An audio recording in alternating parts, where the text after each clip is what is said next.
on your radio, on your smart speaker, and on the ABC Listen app. ABC Listen app. This is ABC Radio South Australia with Angela Coe.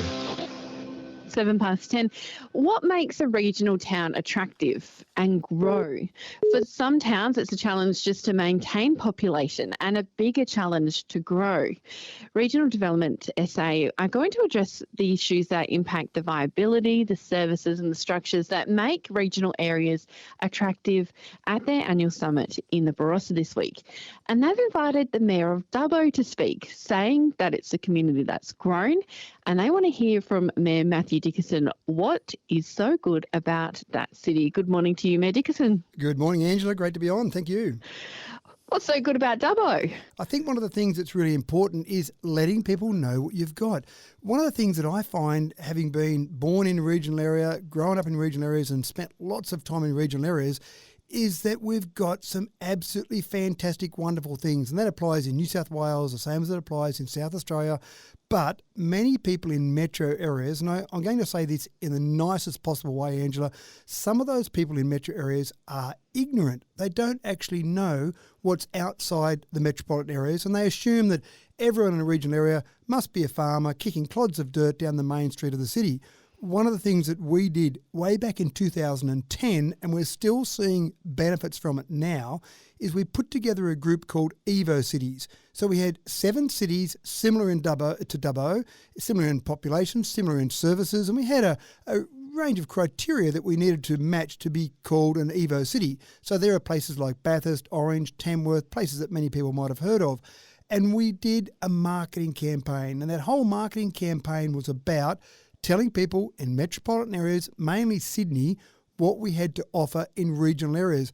And people started to have their eyes open, started to realise that there are all these other attractive reasons you might be out in regional areas. And even employment was a big part of that, Angela. One of the things that's fascinating is people still think that you've got to be a farmer, but when you look at the data, it shows that about 2% of our employment in Dubbo, for example, is in the farming sector. The number one employer is health and social services. Number 2 is retail. That blows people's minds. Number 2, retail. Number 3 is education. Number 4, public administration. Number 5, construction. You've got all these different industries, all these different occupations. So suddenly people go, well, actually, do I really need to be in Sydney to do whatever my occupation is? Maybe I could move to a regional area. So that's certainly a big part of it, is just educating people in metropolitan areas what regional locations have got to offer.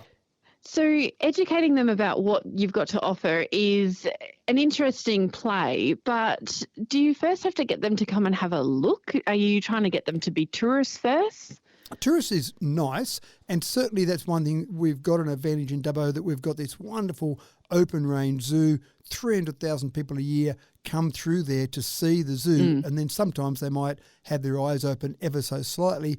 But I think it's a mindset, Angela. I think one of the things is that you might experience some location as a tourist, but you're not really thinking about moving there. So it's nice to get them as a tourist, but it really is about making people start to think about somewhere they might want to move to and basically uproot their whole life, which is a big thing. You might have kids in school, your partner might be in a particular job. It's a big thing to actually make your mind up. And the data we have, mainly from our Evo Cities research, said that when people finally go, that's it, I'm out of here, I'm going to move out of this metropolitan area and get out to a regional area, it's 12 months before they actually make the move, because there's so many things you've got to put together. It's selling your house and finding a new house and job and schools and all sorts of different things. So it's a big decision to make that. Going through somewhere as a tourist, sure, you might say, gee, this is a lovely place, I wouldn't mind living here, but you really haven't made up your mind to do that just based on tourism, but it might open eyes a little bit on that tourism angle. So then how do you market a town or a city, in your perspective really? The cities in New South Wales are much bigger in scale than the ones that we have here in South Australia. So how do you market that to someone to be a livable city? Well, again, you just start to talk about the attributes about what makes regional living so good. I often talk about the commute.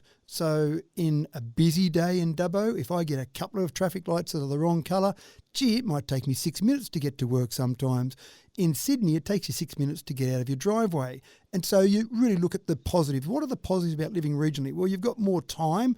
We've done a lot of marketing around time. We've done a marketing campaign on time to smile, time to play sport, time to spend time with your kids. So all about having extra time. And it was only last night, there's a group of GP registrars that are in Dubbo now, and they're here for a year, but we hope they'll stay a lot longer than that. And one of them actually did the calculations, and he said, you know what, I've actually worked out that I've got an extra working week every month because of the commute that I'm saving. And where he was working in Sydney, it was close enough to an hour of commuting time every day, 5 hours, and that's each direction, so that's 10 hours a week, multiply that by 4, there's 40 hours. He just realised, and again, he hadn't realised before, but he realised that suddenly there's a full working week spent in the car every month. So Unpaid. Too, exactly right. So spending money on petrol. all of that, that's right. So you start to look at the commute time, you look at the cost of living. So housing is obviously the number one expense for most people buying a house. You look at the median house price in somewhere like Sydney versus Dubbo. So again, that's absolutely applicable in South Australia. So you start to look at these things. And even I just used to find with my kids are all a bit older now, but when they were younger, getting them to different sport was, it's 5 minutes to that particular one, whether it be netball or soccer or cricket or whatever it might have been. In Sydney, I know friends of mine that have chosen only one sport for their kids because they can't make it between the different sporting grounds on a Saturday morning. So there's all these different things. So you look at those positives, and they're the things that you really plug in any advertising you might do. So many of those things that you're mentioning are huge ticks for me that have been life changers since I've moved from the city to the country. I don't know what it was. I can't remember, 16 or so years ago, that unpaid work of driving to town in 45 minutes of traffic and wasting all that money on petrol. It was just one of the huge benefits of moving to the country to start with. But so you mentioned that your regional cities kind of came together as a group about 10 years ago to do this. In South Australia, is there benefit in the way that we've got set up potentially like Spencer Gulf cities or other organisations down, say, on the Limestone Coast who are coming together to do that? Is it a big push for those areas instead of only looking at potentially tourism and services, to be looking at now how do we grow?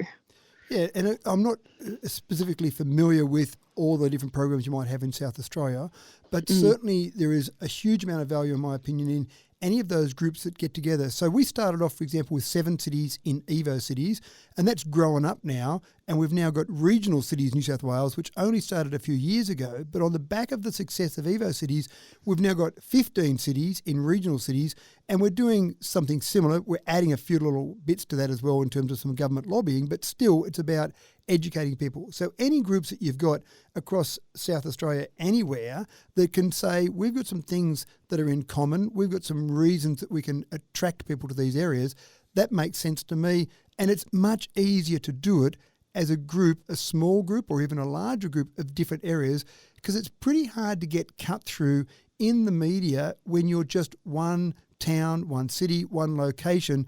It's pretty hard to get enough money together and to really get the media to pay attention to that in Adelaide, for example. But when you've got groups or when you've got a little bit more money because you combine some resources for some different groups, you can suddenly start to get some attention in those metropolitan locations. And that was really from our focus when we started Evo Cities. We had the state government put in a bit of money, we put in a bit of money, but suddenly we ended up with all those little contributions being $1 million marketing campaign. There's no way that I could justify as the Mayor of Dubbo saying let's put $1 million into marketing Dubbo in Sydney, but when we combine it across 7 cities, then that made a lot of sense and we got that cut through that we needed. Made a difference. Really interesting to hear your perspective on that and the things that have made a difference in that time. Matthew Dickinson, Mayor of Dubbo, you're off to the Barossa, not a bad spot to come and visit in South Australia. Hope you enjoy your time in the town and bring this to the regional summit. Yeah, look, I'm looking forward to speaking on Friday. So thank you for your time, Angela. That's Mayor Matthew Dickinson, who's speaking at the Regional Development SA Summit that is happening in the Barossa this week. What do you think about what he was saying? 1300 160 222.